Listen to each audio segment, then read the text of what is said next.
Tarot রিডিংয়ে যদি the death card relationship অ্যাসপেক্টে আসে তাহলে ভয় পাওয়ার কিছু নেই। এটা সব সময় ব্রেকআপ বোঝায় না। আমি সম্রাট হুমায়ুন, ট্যারো বাংলাদেশ থেকে।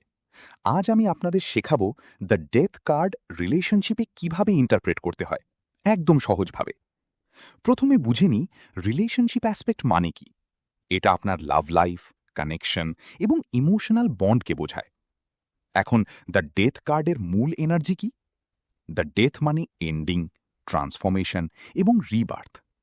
যখন এই কার্ডটা রিলেশনশিপে আসে তখন এটা একটা ক্লিয়ার মেসেজ দেয় আপনার রিলেশনশিপে একটা ফেজ শেষ হচ্ছে এবং নতুন একটা ফেজ শুরু হচ্ছে।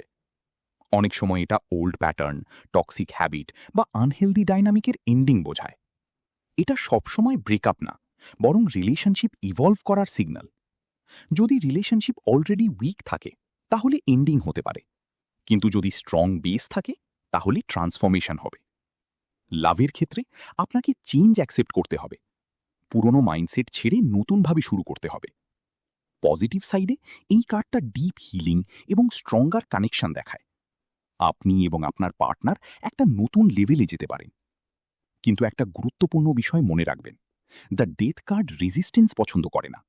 আপনি যদি চেঞ্জ অ্যাকসেপ্ট না করেন তাহলে পেইন বেশি হবে। শ্যাডো সাইডে গেলে এটা ফিয়ার অফ লস, অ্যাটাচমেন্ট বা লিটিং গো না পারা বোঝায়।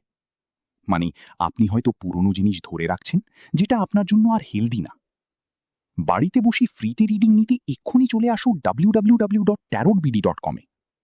একজন ভালো ট্যারোট রিডার হিসেবে আপনি ক্লায়েন্টকে এভাবে গাইড করতে পারেন। আমি দেখছি আপনার রিলেশনশিপে একটা ট্রান্সফরমেশন আসছে এবং এটা আপনার গ্রোথের জন্য দরকার।